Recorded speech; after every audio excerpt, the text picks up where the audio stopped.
Karena itu berpengaruh besar terhadap perkembangan ke depan anak ini, baik itu pelakunya maupun korbannya ketika tidak jadi kadang objek-objek bullying itu memiliki satu karakter tertentu kan gitu. Nah, sehingga nanti ini menjadi bullying itu kan pada ada yang mentertawakan, ada yang tepok-tepok. Nah, itu bentuk satu reinforcement penguat dari lingkungannya. Menjadi menarik diri, pendiam kan gitu. Ini yang dibully apa? Biasanya pulang sekolah dia merasa senang, happy gitu kan. Tahu-tahu kok diam saja di kamar saja kan gitu. Membutuhkan sensitivitas dari pihak sekolah atau pihak orang tua agar mengetahui secara dini sebenarnya. Orang tua juga tidak terlalu memperhatikan kondisi anak. Nah, tahu-tahu kondisinya udah parah kan gitu. Sayang kan gitu kan.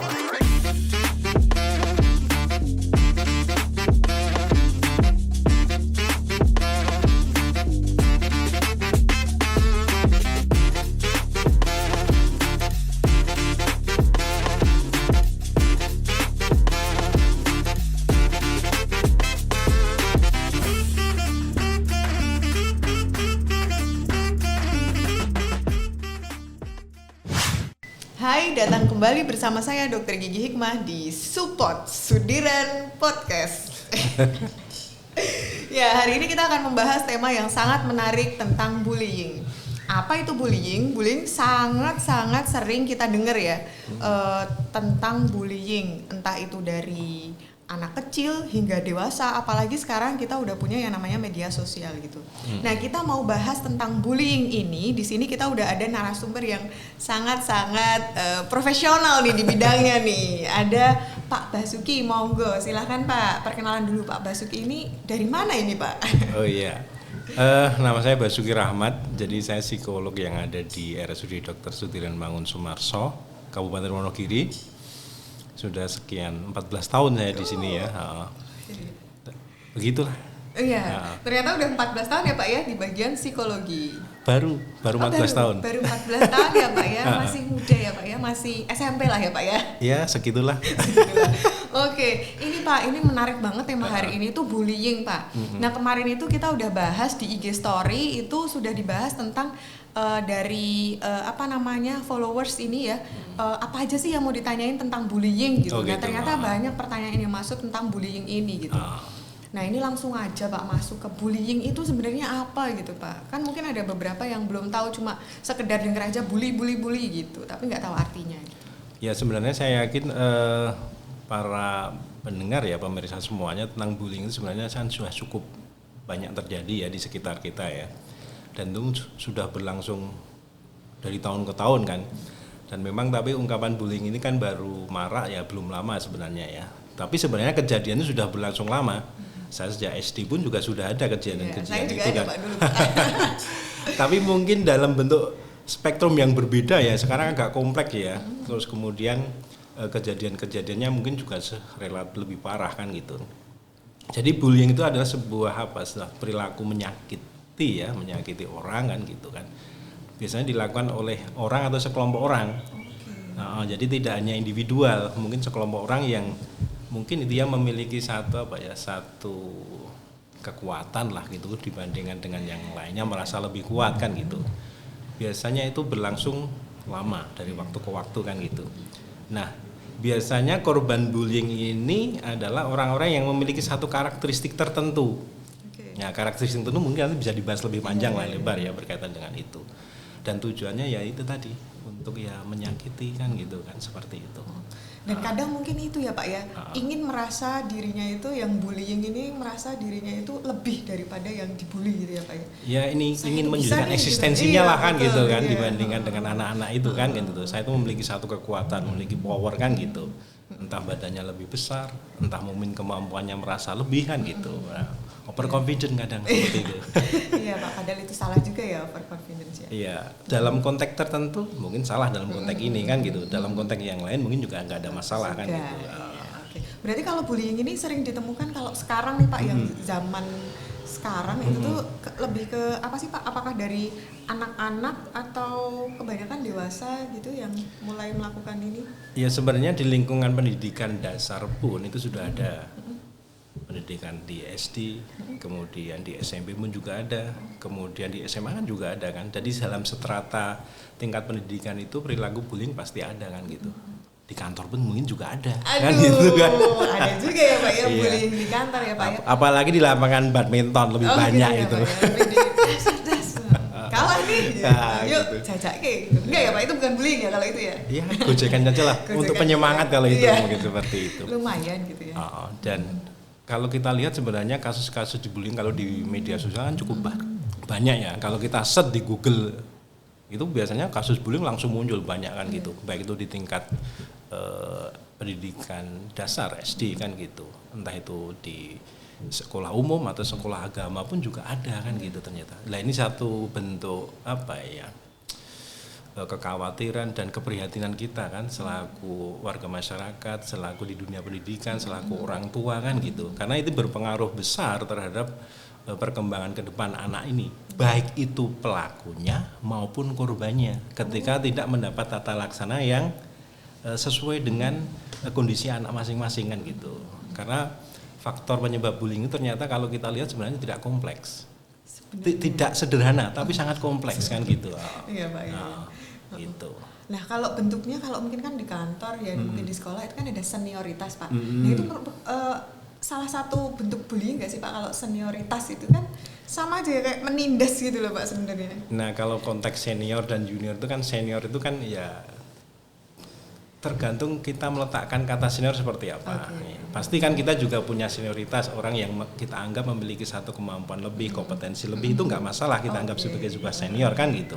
Dan kita akui itu kan gitu. Yeah. Tapi dalam konteks bullying itu kan kadang tidak dalam konteks senioritas yang positif, tapi yang negatif kan gitu. Atau orang-orang dalam satu level yang sama, terkadang dia memiliki satu satu kekuatan yang dia menganggap lebih, entah fisiknya kuat kan gitu. Kalau di sekolah biasanya kan seperti itu, fisiknya kuat, mungkin dari sosial ekonominya dia merasa lebih mapan kan gitu kan. Nah, sehingga itu terkadang melihat anak-anak yang lain itu terkadang itu di bawahku lah kan gitu. Nah, sehingga dia berbuat seenaknya saja kan gitu.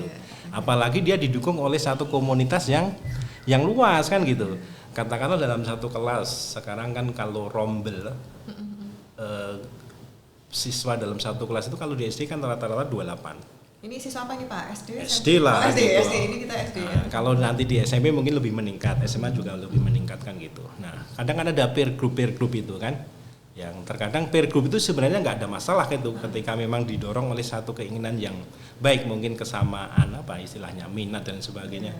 Tapi kalau sudah didorong oleh peer group tapi kelompok-kelompok kecil yang terkadang dia merasa memiliki kekuatan lebih akhirnya menggerombol kan gitu kan, kemudian ada kelompok yang lemah kan gitu kan. Nah itu kan satu awalan yang terkadang itu tidak baik dalam menciptakan satu komunitas lingkungan anak di kelas kan gitu. Nah itu kalau kapan sih Pak sebenarnya kalau bullying ini sampai ke tahap yang memang perlu tindak lanjut gitu? Atau sekedar ke guru atau dari guru sampai ke harus ke kesehatan psikolog itu seperti apa Pak? Sebenarnya kalau bullying itu kan dalam level manapun sekecil apapun harus sesegera mungkin mendapat penanganan kan gitu. Mungkin yang paling sederhana lah kita ngecek teman kita atau memanggil dengan nama ayahnya kan gitu. Atau manggil dengan nama karapannya kan gitu kan. Katakanlah contoh saja lah di sekolah ada orang yang murid yang memiliki satu karakteristik khusus kan gitu kan. Mohon maaf kalau nanti mungkin ada yang tersinggung ya. Mungkin agak gendut orangnya kan gitu kan. Kemudian ada kecil orangnya atau anaknya pendiam kan gitu kan. Jadi kadang objek-objek bullying itu memiliki satu karakter tertentu kan gitu. Nah, sehingga nanti ini menjadi katakan ya pertama mungkin iseng kan. Anaknya kan panggil gendut atau si kecil, si kurus kan gitu kan. Nah, itu kan akhirnya juga mengakibatkan ketidaknyamanan bagi anak tersebut. Itu mungkin yang paling ringan. Nah, tetapi ketika yang ringan ini tidak tertangani dengan baik, terkadang itu berpotensi memunculkan bullying yang lebih parah lagi kan gitu.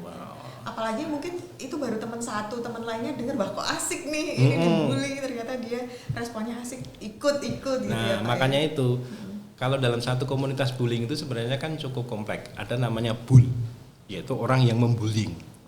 kan gitu. Kemudian ada asisten bullyingnya, nah kan gitu kan, orang yang mendukung. Nah pasti dalam satu komunitas itu kan ada leadernya satu orang lah. Nanti kemudian ada komunitas yang mendukungnya. Nah, kemudian ada reinforcement penguat. Kadang kan ketika ada satu proses bullying itu kan ada yang mentertawakan, ada yang tepok-tepok. Nah itu bentuk satu reinforcement penguat dari lingkungannya. Nah tapi satu sisi ada orang yang mungkin gitu ya mendukung orang yang dibullying tadi, melakukan pembelaan, kan gitu. Tapi juga ada orang yang membiarkan saja, kan gitu kan. Nah inilah satu komunitas yang ada di lingkungan yang terjadi sebuah proses bullying itu ya minimal terklasifikasi ada beberapa tadi kan gitu. Ada pelakunya, ada orang yang mengasisteninya kan gitu kan, ada orang yang menguatkan, tapi di sisi lain ada orang yang berusaha untuk membantu kan gitu. Tapi terkadang yang membantu pun juga menjadi korban bullying juga kan gitu. Ada orang yang cuek kan gitu. Nah oleh karenanya menjadi sangat penting adalah pihak sekolah terutama ya cukup harus responsif dengan satu peristiwa-peristiwa yang ada di lingkungan sekolah kelasnya kan gitu kan. Bagaimana terjadi, harus ada monitoring, kemudian melakukan satu observasi kan gitu kan, bagaimana interaksi di antara anak itu sehat atau enggak kan gitu. Yang tak kalah pentingnya adalah ya ini orang tua maupun sekolah juga harus aware kepada anak kan gitu. Biasanya kan anak-anak korban bullying itu kan bisa saja menunjukkan satu perilaku yang berbeda kan, menjadi menarik diri, pendiam kan gitu. Ini yang dibully atau yang pembuli nih biasanya? Yang dibully kan? Oh, yang ya dibully, biasanya ya. kan menjadi tertekan kan, Diri, cemas kan gitu. Biasanya pulang sekolah dia merasa senang, happy gitu kan. Tahu-tahu kok diam saja di kamar saja kan gitu. Nah itulah yang harus kita sadari sebagai orang tua atau pihak sekolah. Ketika terjadi bullying di sekolah, ya saya yakin ada perubahan-perubahan pada diri anak. Nah, sehingga membutuhkan sensitivitas dari pihak sekolah atau pihak orang tua agar mengetahui secara dini sebenarnya apa sih yang terjadi dengan anak-anak kita di sekolah kan gitu. Apakah kejadiannya wajar-wajar saja atau tidak ada masalah, kan kita bisa lihat dari situ kan gitu. Nah ini mungkin yang harus diperhatikan gitu kan gitu. Berarti memang dari orang tua itu harus peka ya Pak ya terhadap pertumbuhan dan perkembangan anak gitu ya, bukan cuma pendidikannya tapi kesehariannya gimana, apakah ada beda atau enggak gitu ya Pak ya. Wajib ya Pak wajib, ya? Memang itu perannya orang tua seperti itu ya Pak ya. Jadi orang tua sama sekolah itu ya harus berkolaborasi dengan baik dan memahami perannya masing-masing. Kewajiban peka itu sesuatu yang harus melekat pada diri seorang tua kan gitu. Dan mungkin ini ya Pak ya, kalau guru itu kan setiap tahun atau setiap semester itu kan ada evaluasi pendidikan. Mungkin bukan cuma dari akademiknya si anak aja ya Pak ya, tapi harusnya memang ditanyakan apakah ada perubahan, disampaikan ke orang tuanya juga gitu. Mungkin secara psikologi harusnya bukan cuma akademik gitu loh Pak, guru ini, tapi juga keseharian si anak itu harus disampaikan gitu ke orang tua. Iya, selama ini kan sebenarnya ya menurut informasi yang saya dapatkan ya, nah, kebetulan kan kita sebagai orang tua murid ya, orang tua murid dan terkadang berinteraksi dengan guru ya. Di samping ada laporan akademik tentang pencapaian anak kita. Nah, itu terkadang kan ada baik mapelnya apa saja, capaiannya apa saja itu juga dilaporkan. Nah, berkaitan dengan perilaku anak dan perkembangan kepribadian sekolah kayaknya juga ada laporan secara narasi. Sekarang juga seperti itu kan gitu. Oh iya. Berarti beda dengan zaman saya dulu. Saya dulu kayaknya cuma akademik dan ini masuk berapa kali, izin berapa kali gitu ya Pak ya. Ya sama kan, saya juga dulu kan gitu kan. Nilai itu pasti putih, merah dan merah kan gitu biasanya kan seperti putih, hitam dan merah kan gitu kan seperti itu. Nah, inilah situasi yang ada di sekolah kita seperti itu. Berarti sekarang ya lebih memperhatikan ya Pak ya. Tadi kan saya sampaikan juga sih faktor penyebab bullying kan sebenarnya juga kompleks ya, tidak sederhana ya.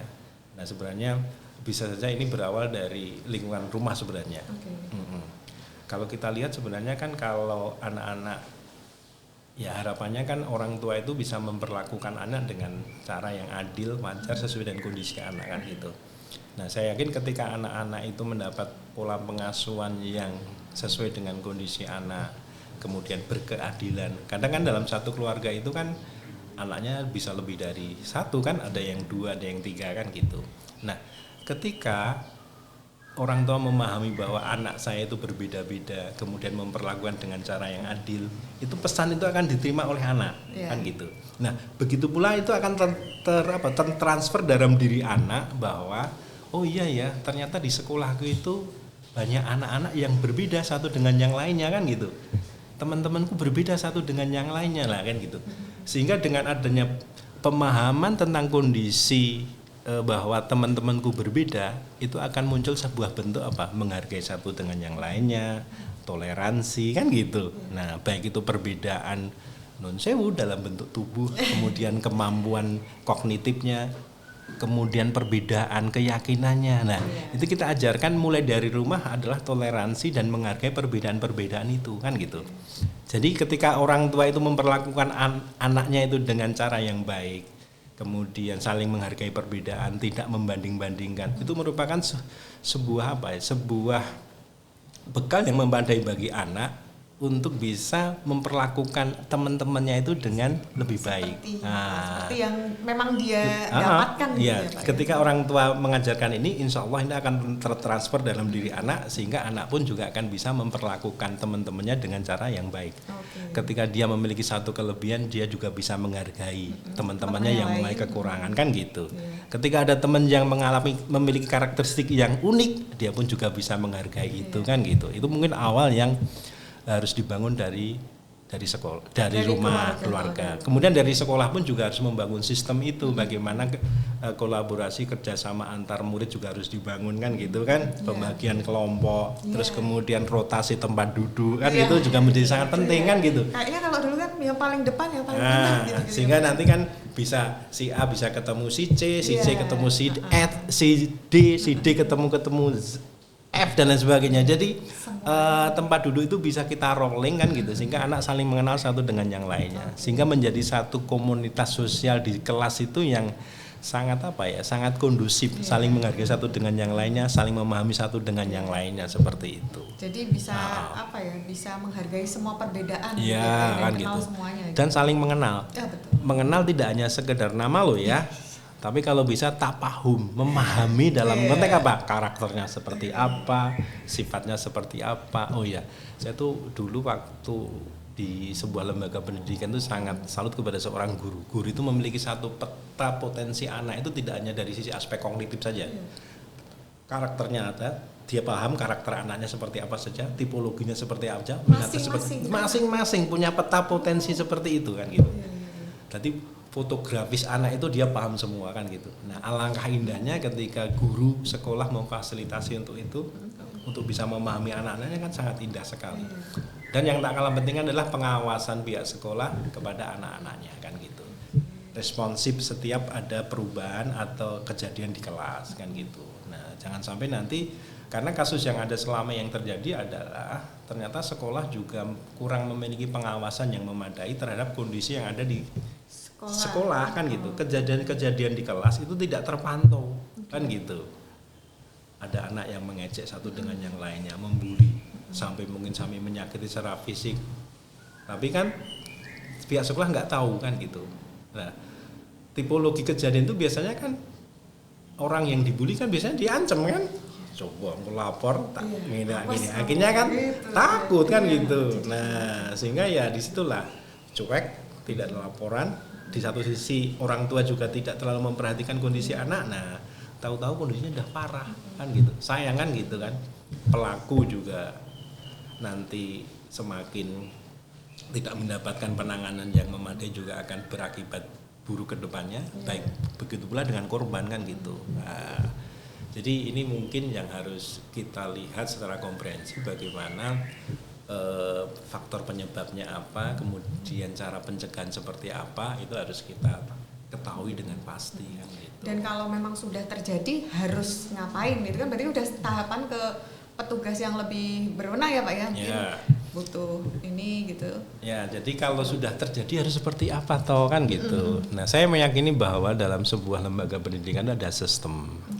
Kalau di SD mungkin ya tidak semua SD memiliki guru BK kan gitu kan.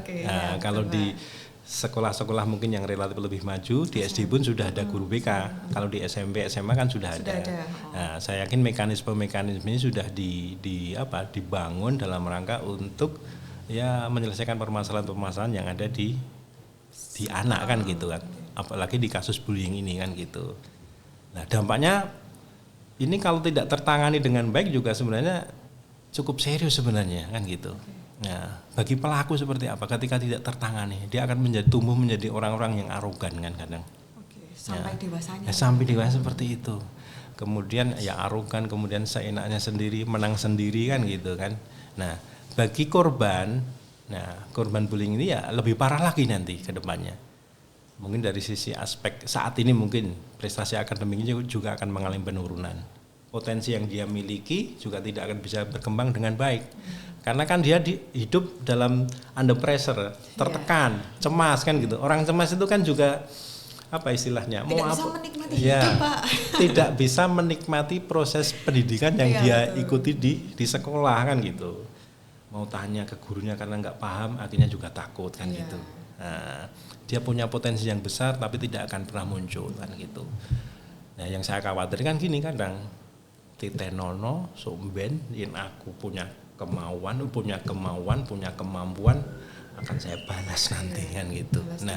Balas dendam ini terkadang kan ya kalau kita ya tahu cerita-cerita lah gitu bagaimana pelaku-pelaku tindak kejahatan itu kan salah satunya adalah dari sekian banyak faktor gitu kan. Riwayat masa lalunya itu kan tidak baik kan gitu kan. Dia korban bullying, akhirnya dia memiliki satu kekuatan, dia akhirnya memberontak kan gitu kan, akhirnya balas dendam dengan lingkungan di sekitarnya kan gitu. Nah kalau itu semakin parah kan.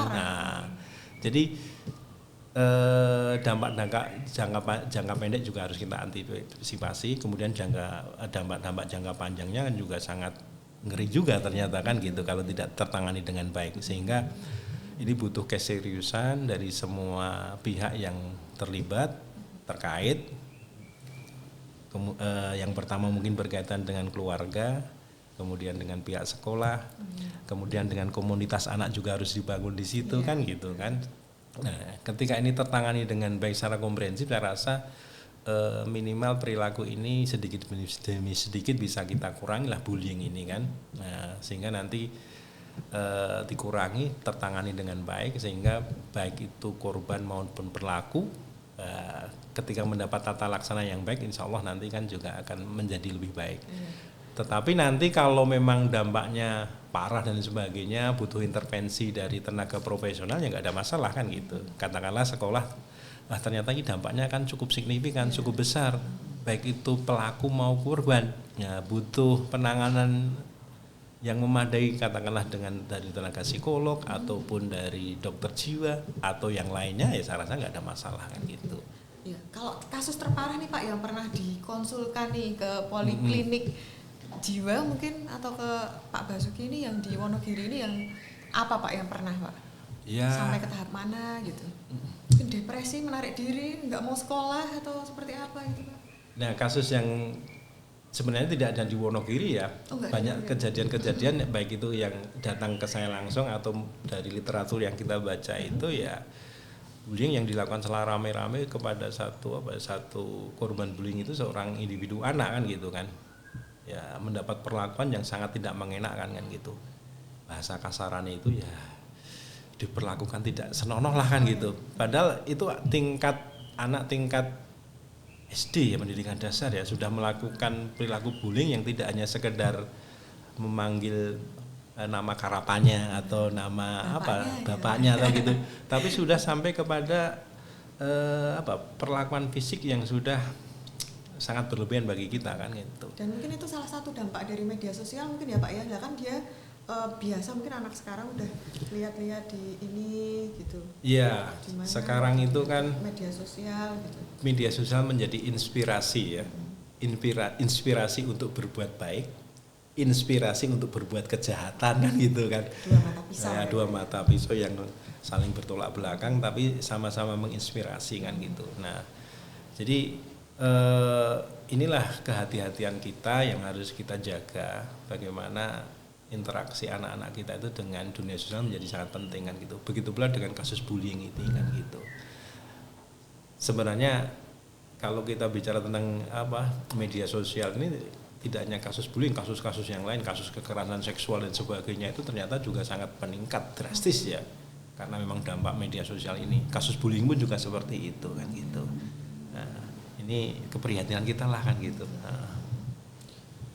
Berarti kalau memang ada kasus yang seperti itu Pak, terus membutuhkan penanganan khusus, itu individu atau guru gitu bisa langsung, biasanya kalau yang ke sini nih Pak, ke poliklinik gitu ya, konsul gitu tuh biasanya dari pihak gurunya atau individu dari orang tua mengantar anaknya sih Pak, kalau yang kasus-kasus bullying ini loh? Oh ya, rata-rata biasanya kan katakanlah orang tua menemukan anaknya kok tidak mau sekolah ya, ada apa ya kan gitu kan.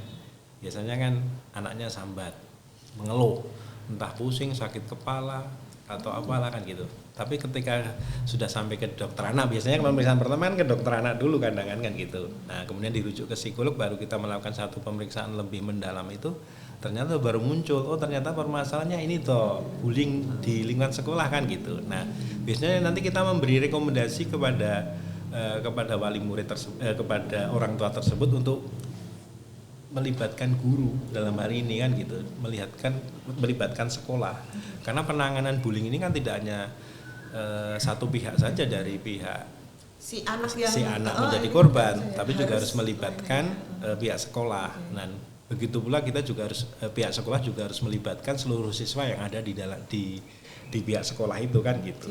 Di lingkungan sekolah. Jadi ada rekonsiliasi kan gitu kan, antara yang dibully sama yang membuli kan gitu, sehingga nanti perasaan balas dendam dan sebagainya itu nanti kan bisa semoga bisa hilang gitu, bisa ya Pak hilang ya, kan gitu.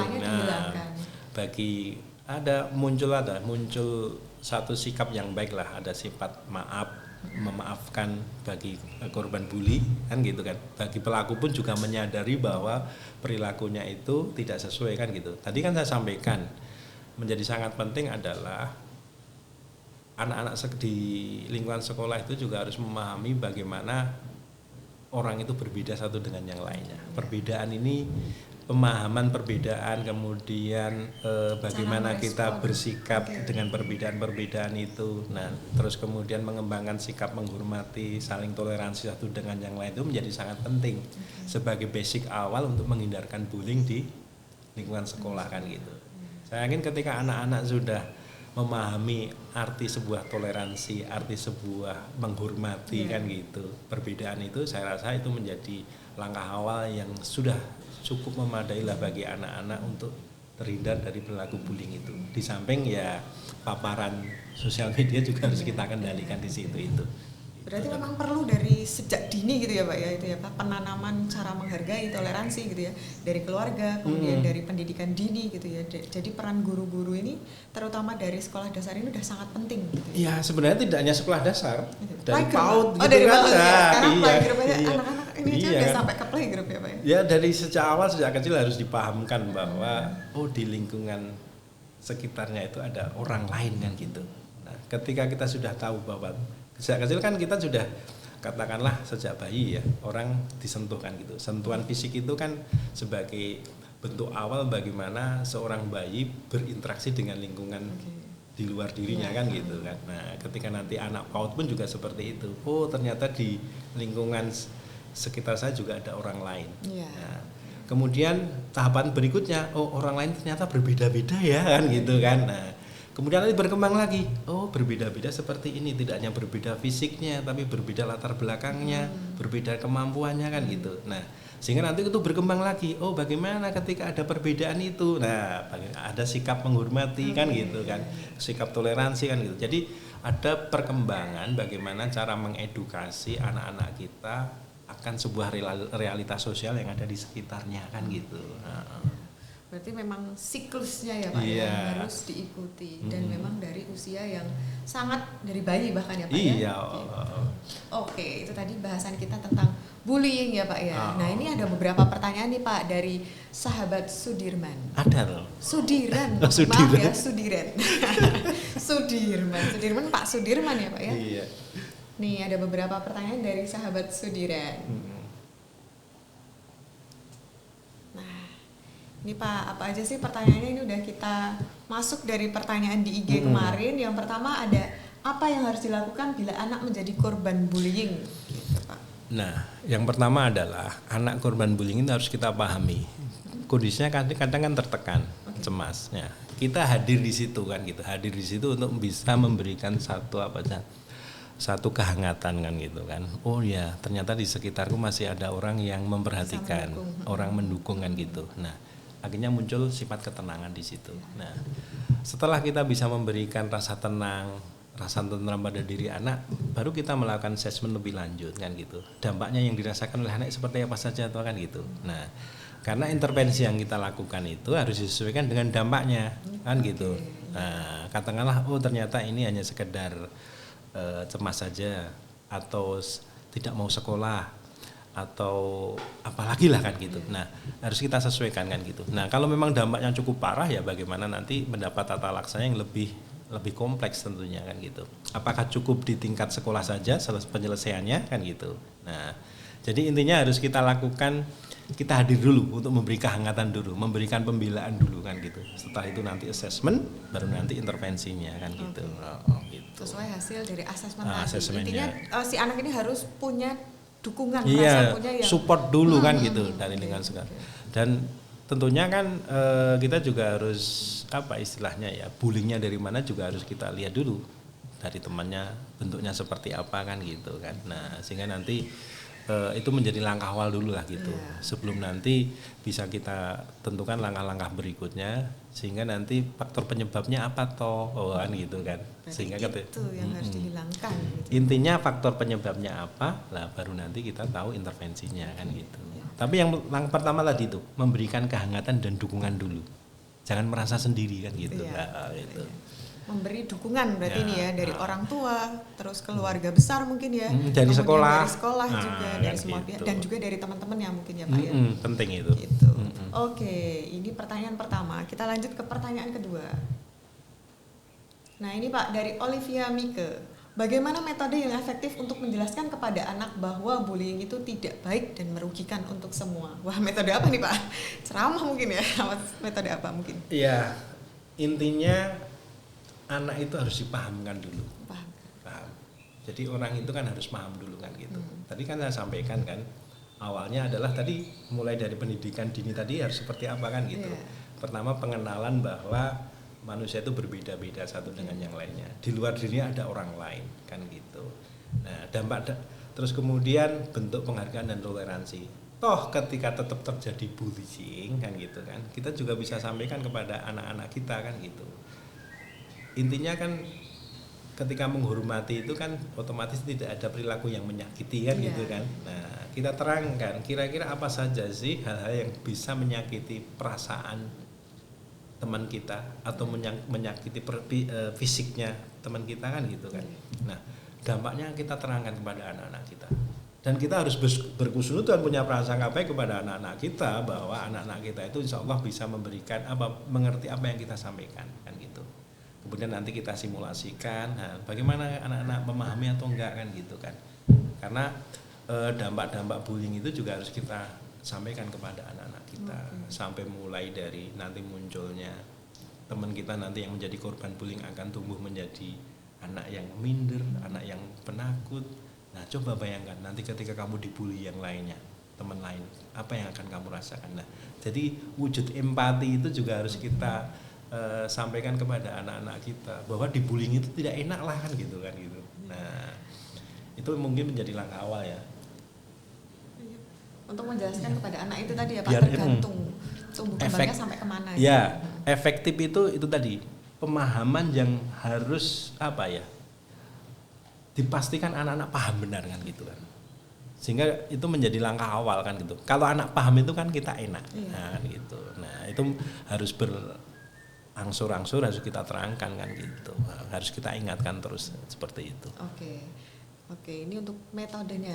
Penjelasannya berarti tergantung usia anak dan kita perlahan-lahan dan disampaikan juga dampaknya. Nah, metode itu kan bisa saja kan, artinya anak-anak kita perlihatkan film-film edukasi kan nggak ada masalah kan, film-film edukasi, film-film tentang toleransi dan sebagainya. Itu kan juga bisa menjadi salah satu metode kan, metode bagi kita dalam menjelaskan kepada anak-anak kita kan. Katakanlah nanti simulasi tentang film bullying, nanti perkembangan seperti apa. Sembari nanti orang yang dewasa dalam ini guru atau pendidik harus memberikan narasi kan gitu kan, memberi penjelasan, oh ternyata seperti ini loh, ada pendampingan kan gitu. Jadi melalui metode film juga nggak ada masalah kan gitu. Biar nanti juga anak memiliki satu gambaran yang lebih real kan gitu. Ya. Kalau penjelasan yang sifatnya narasi saja kadang kan anak-anak juga mengalami kebingungan kan ya, gitu. Gimana tuh? Nah, gitu. Nah, nanti ketika film kan juga bisa memberi edukasi dengan catatan loh ya. Harus ada narasi. Ada narasinya, didampingi dan dijelaskan kan gitu. Oke. Siap. Ini untuk pertanyaan dari Olivia Mike. Kita lanjut ya Pak ya ke pertanyaan selanjutnya. Ini dari Tartono. Bagaimana cara yang tepat untuk mengingatkan ke orang tua anak si pembuli agar anaknya tidak terus-terusan membuli temannya atau anak di bawah usianya? Wah, ini untuk orang tua pembuli. Wah, ini kayaknya agak kompleks ya Pak. Tadi kan saya sampaikan tata laksana satu proses bullying itu kan pertama pihak sekolah, kemudian korban sama pelaku kan. Nah, bagaimana ketika kita nanti berhadapan dengan pembuli kan gitu.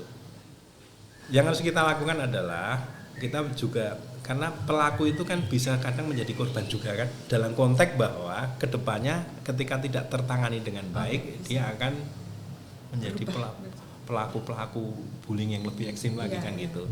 Nah, yang pertama adalah kita menjelaskan kepada orang tua si pembuli tadi ya dengan cara-cara yang baik. Dan jangan sampai nanti, kadang kan ketika anaknya dalam tanda kutip ya nakal gitu ya, orang tua kan kadang memberikan satu intervensi yang over kan gitu. Begitu nakal begitu kan gitu, cap kan seperti itu. Nah, kita harus beri penjelasan gitu kan. Orang tua kita juga harus jelaskan, Bapak tadi anak panjenengan nakal kepada ini. Tolong panjenengan bersikap tenang kan gitu. Dijelaskan kan gitu. Jadi jangan sampai nanti orang tua juga melakukan tindak kekerasan kepada pelaku kan gitu kan. Nah, jadi nanti malah berantai kan gitu. Ya intinya beritahu letak kesalahannya apa kan gitu. Dan orang tua juga harus koreksi terhadap pola asuhnya tadi. Ternyata menjadi sumbangsi kan gitu kan. Tadi kan saya sampaikan bahwa pelaku bullying itu kan ternyata kan juga dipengaruhi oleh pola asuh orang tua ya, kadang kan mungkin terlalu melakukan tindak kekerasan kepada anaknya, membentak, kadang jewer dan sebagainya. Terkadang kan dipraktekkan sama nah, bisa juga orang tua juga pelaku ya kadang ya. Nah, ayah juga minta maaf ya, Bapak minta maaf ya, mungkin selama ini ayah juga melakukan tindak kekerasan kepada kamu kan gitu. Ayah menyadari kesalahannya ini dan itu. Nah, dengan nasihat yang dengan kasih sayang itu, saya yakin anak juga akan menyadari kembali. Pertama, orang tua pembuli harus insight dulu. Sampai sejauh mana ya kontribusi saya ke anaknya saya seperti ini kan gitu. Itu yang pertama. Setelah dia menyadari, baru dia memberikan keterangan kepada anaknya kan, menasihati kan gitu kan. Saya yakin nanti itu juga menjadi satu langkah awal yang harus dilakukan sehingga orang tua juga menyadari kesalahannya, anak pun juga menyadari kesalahannya. Dari awal kesadaran itu ada satu perubahan perilaku kan gitu.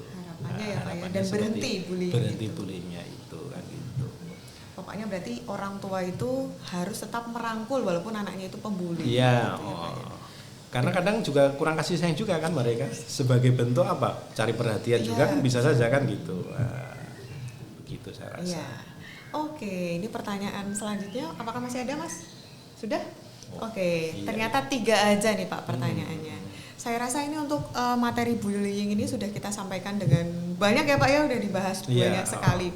Nah ini untuk orang tua mungkin atau guru yang di sekolahnya mungkin ada siswanya atau anaknya yang terlihat ada tanda-tanda korban bullying atau bahkan malah dia sebagai pembuli kemudian butuh konsultasi. Ini kalau ke poliklinik psikologi mungkin bisa dilayani di RSUD ini, di RSUD Dr. Sudiran ini dari tiap hari atau seperti apa Pak?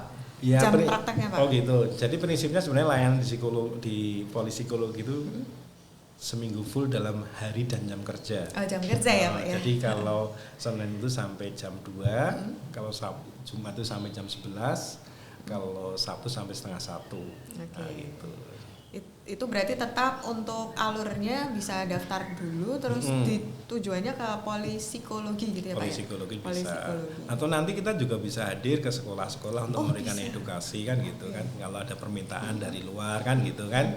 Kalau pihak sekolah mamanya, oh di sini ada edukasi tentang bullying bagi anak-anak. Oh, edukasi bullying bagaimana tata laksana bagi guru kan juga ada masalah kan gitu. Iya, kita akan dengan senang hati berbagi lah kan gitu. Karena unsur-unsurnya tadi banyak ya. Karena unsurnya banyak. Katakanlah nanti pertemuan wali murid, komite sekolah, oh ada ceramah dari psikolog tentang bullying ya nggak ada masalah kan gitu. Berarti itu caranya gimana Pak kalau misalnya pihak sekolahan ingin mendatangkan dari psikolog RSUD ke sekolahnya, itu prosesnya pengajuannya kemana Pak? Pengajuannya ke direktur mamanya. Ke direktur bahwa ada kegiatan ini ingin menghadirkan narasumber psikolog ya nggak ada masalah kan gitu kan.